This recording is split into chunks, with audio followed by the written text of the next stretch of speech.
This video is for educational and informational purposes only. Mutual funds and stocks talked about in this video are purely used as examples. This video is not meant for advisory or recommendation purpose. Hello everyone, this is Rupesh from Allies Blue.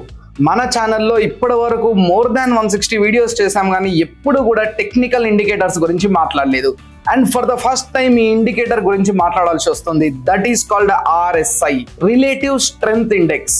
The name it self indicating that it will identify the strength in the candle. ఈ candles అనే graph లో ఏ candle లో strength ఉంది అని చెప్పగలిగే indicator RSI. మీరు already వినే ఉంటారు 2080 అని, 3070 అని, 4060 అని, లేదు only mid point 50 పెట్టుకుందామని, 50 with 20 and 80, 50 with 30 and 70, ఇలా చాలా కాంబినేషన్స్ ఉన్నాయి. యాక్చువల్ RSI లెవెల్స్ ఎలా ఉంటాయి, యూనిక్ గా అందరూ యావరేజ్ గా ఫాలో అయ్యే వాళ్ళు లెవెల్స్ ఏంటివి అనేది ఒకసారి నేను చెప్తాను, నోట్ డౌన్ చేసుకోండి. RSI 0 to 20 ఉంటే ఓవర్ సోల్డ్ అయిపోయింది మార్కెట్ అంటాము.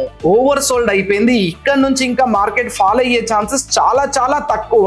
లేకపోతే అక్కడే మార్కెట్ ఉండొచ్చు, లేదంటే రివర్స్ అయ్యే ఛాన్సెస్ ఉన్నాయి. RSI 20 to 40 అనేది సెల్లింగ్ జోన్ అనుకోవచ్చు. RSI 40 to 60 అనేది న్యూట్రల్ మార్కెట్. RSI 60 క్రాస్ అయింది, 60 to 80 ని బయింగ్ జోన్ అనుకోవచ్చు. ఇదే RSI 80 to 100 రేంజ్ లోకి వెళ్తే ఓవర్ బాట్ అయిపోయింది, ఇక్కడ నుంచి ఇంకా పెరిగే ఛాన్సెస్ చాలా తక్కువ. మార్కెట్ అక్కడే ఉండొచ్చు, లేదంటే ఫాల్ అవ్వచ్చు కూడా అని అర్థం. సో 0 to 20 ని 80 to 100 లెవెల్స్ లోకి RSI వెళ్ళినప్పుడు ఎలా ప్రవర్తిస్తుంది చూద్దాం. సో మనం ఈ నిఫ్టీ స్క్రీన్ లో 1 minute టైం ఫ్రేమ్ లో ఉన్నాము.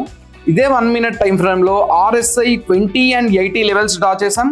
ఈ 20 and 80 లెవెల్స్ లోకి ఎప్పుడైతే వస్తుందో 20 బిలో ఆర్ 80 అబో, ఇక్కడ చూడండి స్టార్టింగ్ మార్కెట్ 20 బిలోకి రీచ్ అయింది, స్లైడ్ పుల్ బ్యాక్ ఇమీడియట్ గా వచ్చింది. మార్కెట్ 80 ఎబోకి రీచ్ అవుతుంది, పుల్ బ్యాక్ వచ్చింది. మార్కెట్ 80 ఎబోకి రీచ్ అవుతుంది, పుల్ బ్యాక్ వచ్చింది. RSI ఓవర్ బాట్ జోన్ లోకి వెళ్తుంది అంటే పుల్ బ్యాక్ వస్తుంది. RSI 20 బిలోకి వచ్చి ఓవర్ సోల్డ్ జోన్ లోకి ఎంటర్ అవుతుంది అంటే మార్కెట్ ఇమీడియట్ గా పుల్ బ్యాక్ వస్తుంది. ఈ పుల్ బ్యాక్స్ ని ఆప్షన్ సెల్లర్స్ చాలా బాగా క్యాప్చర్ చేసుకుంటారు. ఎందుకంటే ఫర్ ఎగ్జాంపుల్ మార్కెట్ ఫాలో అవుతున్న మార్కెట్ లో పుట్ ఆప్షన్ ప్రీమియమ్స్ చాలా పెరిగిపోయి ఉంటాయి. మార్కెట్ ఓవర్ జోన్ లోకి ఎంటర్ అయ్యేంత వరకు ఫాలో అయ్యి ఎప్పుడైతే హాల్ట్ అవుతుందో డ్రాస్టిక్ గా పుట్ ప్రీమియమ్స్ క్రాష్ అవుతాయి, irrespective of market momentum. Gamma spikes కూడా ఫాలో అవుతాయి, IV లెవెల్స్ కూడా ఫాలో అవుతాయి. So irrespective of market momentum option seller ఇక్కడ క్యాప్చర్ చేసుకుంటే ఖచ్చితంగా బెనిఫిట్ అవుతాడు. సో అదే విధంగా ఆప్షన్ బయర్స్ దీన్ని ఎలా వాడతారంటే 60 above buying zone, 40 below selling zone అనుకున్నాం కదా.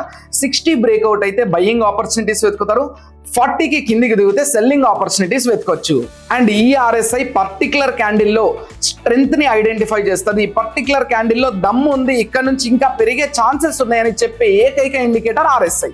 అండ్ గైస్, ఈ వీడియో మీ అందరికీ లైక్ చేసిందంటే ఈ వీడియోని లైక్ చేసి మన ఛానల్ని సబ్స్క్రైబ్ చేసుకోండి. Investment in securities markets are subject to market risks. Read all the related documents carefully before investing.